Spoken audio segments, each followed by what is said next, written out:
belanjawan kita. Ada orang, dia nak untung banyak, dia terus pergi ke lelong sebab dia ada duit banyak. Sebab lelong, you have no choice. You kena ada 10%. Dan kena ekstrakan 5%. 15% tu kena ada.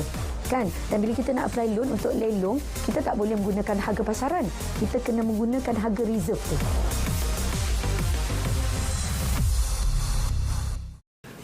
Usia nak masuk 30, rumah belum ada, takkan nak sewa sampai bila-bila?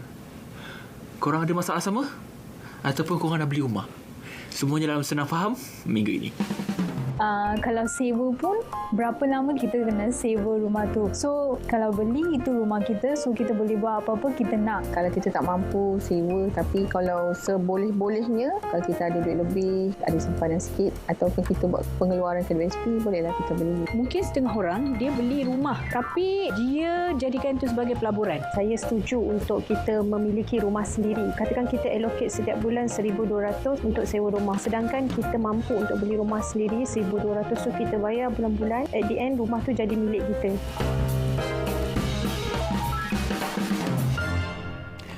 Okey, seperti biasa setiap minggu saya akan mulakan dengan persoalan untuk topik hari ini lah. Dan topik hari ini kita nak bercakap soal nak sewa ke atau beli. Itu spesifik kepada isu sekarang pemilikan rumah dan sebagainya. Dan hari ini, untuk senang faham, saya harap kamu tidak semua orang kata salah faham dengan topik yang kita akan bawakan supaya kita semua dapat satu ilmu penting berkenaan dengan sewa ataupun beli rumah. Saya bawa kepada anda di studio hari ini bersama saya Puan Izzah Yusof ataupun Mak Jero. MJ, apa khabar MJ? Jumpa lagi kita. Okey Hafiz, jumpa lagi kita. Yes. Tajuk rumah ni saya nak tanya MJ lah. Rumah pertama MJ ketika umur berapa?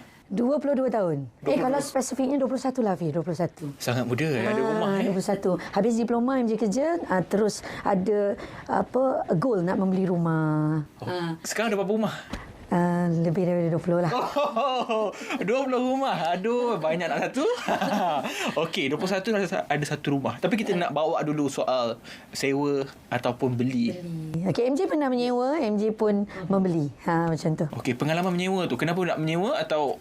Okey, sebenarnya set story dalam hartanah ni, rumah pertama MJ letak booking tu, MJ beli di shopping mall. Kan seronok kan bila tengok ada orang approach kita beli rumah. Lepas tu bila kita muda, kita macam nak beli rumah lah, excited. Tak terkawal emosi nak memiliki rumah. Letaklah deposit.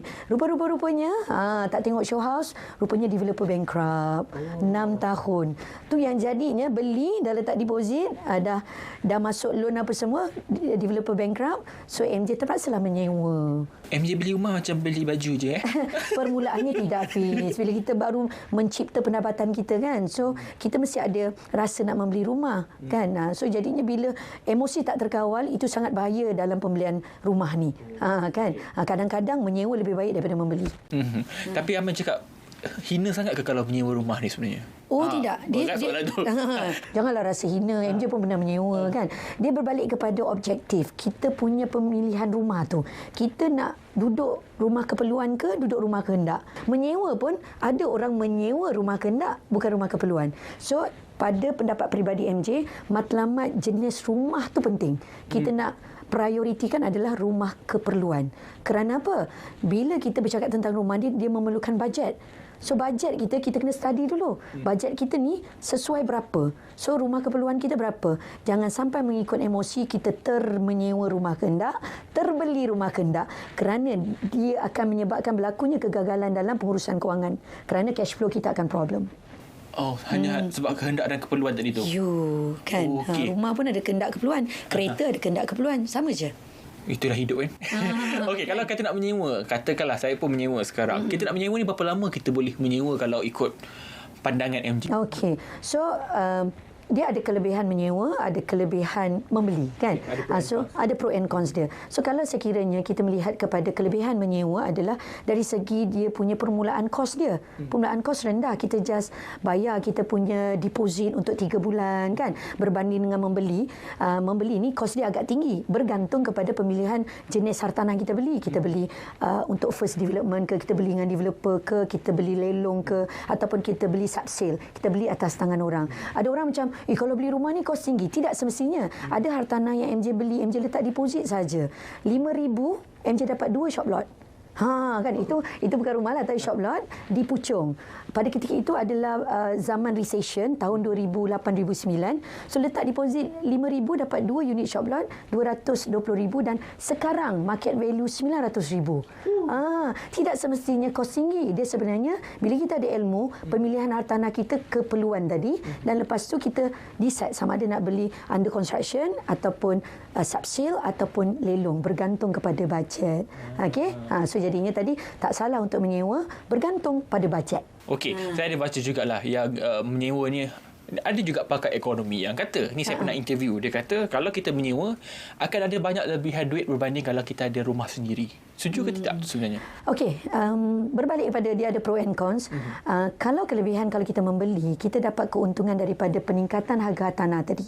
Okey, contohnya kan, ada juga orang yang dia mixkan dia punya perancangan kewangan dia dalam pembelian hartanah, dia menyewa tetapi dia membeli juga rumah yang dia beli dia sewakan. Okey, mungkin objektif dia nak ada rumah yang selesa, yang besar tapi tak nak bayar dengan harga yang tinggi. Kalau dia beli contoh rumah di Cyberjaya 2 juta, installment 10,000, tapi kalau sewa 6,000. Kan? Sewa 6,000, so dia berbaki 4,000 yang dia boleh allocatekan untuk membeli hartanah, 2 ataupun 3 biji yang dia boleh sewakan. Dan hasil sewa tersebut boleh membayar duit bank, dan 4,000 dia boleh simpan. Dia standby je kalau sekiranya tak ada orang sewa, dia ada lebihan untuk bayar duit bank. Tapi kalau ada collection sewa, so dia ada lebihan RM4,000 untuk dia compoundkan cash dia untuk dia capai dia punya financial freedom nanti.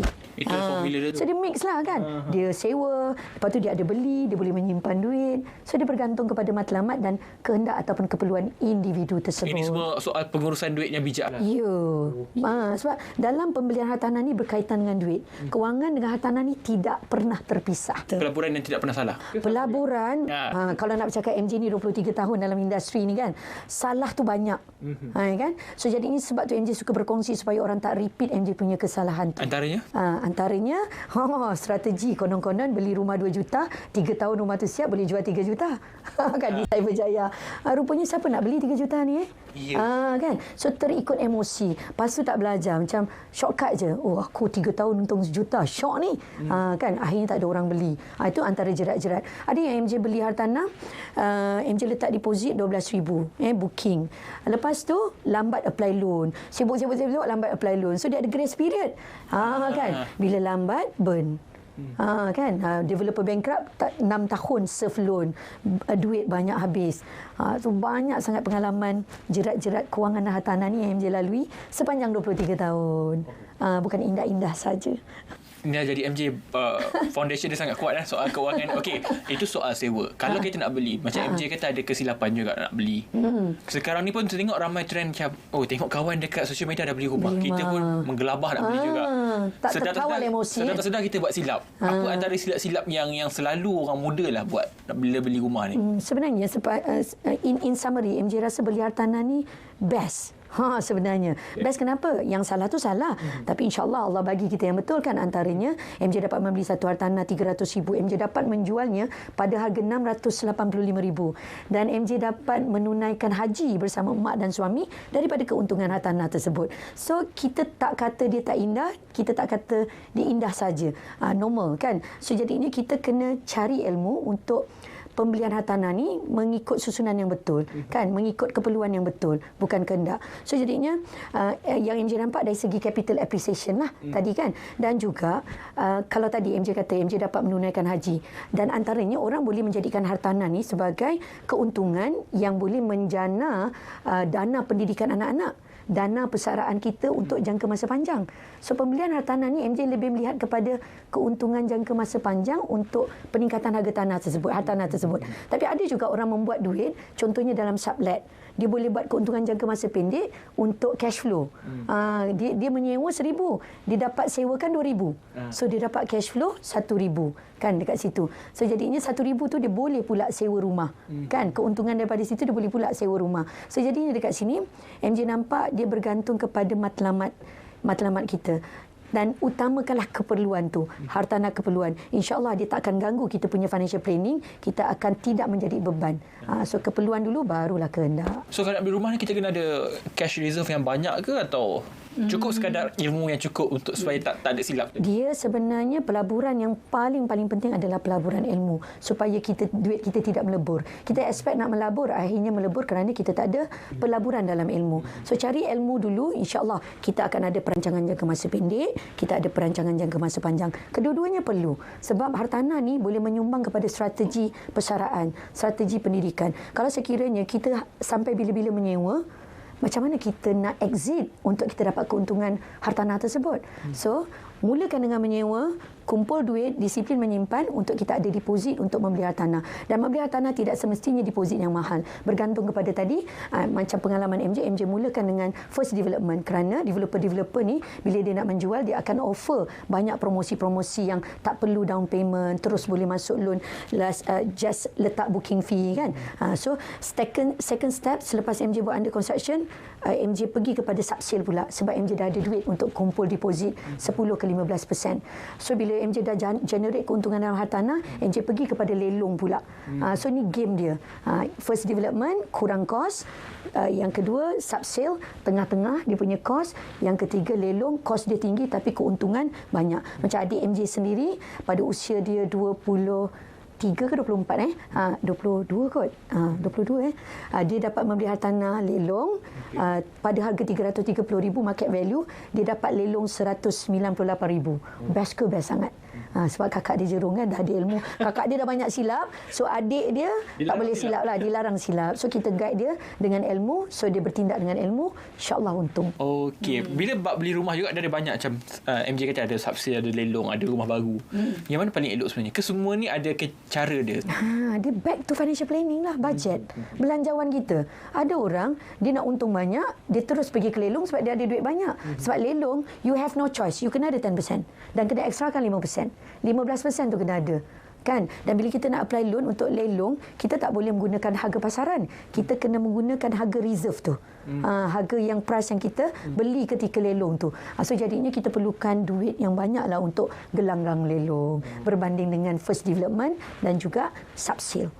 Kalau subsale, MJ pernah tak keluar duit juga kerana dia jual dengan MJ 250,000, market value 380,000. So MJ masuk loan, apply loan 380,000, katakan 90% kan. Kalau MJ dah banyak rumah 70%, still boleh cope dengan harga yang dijual dekat MJ. So finally tak keluar duit pun.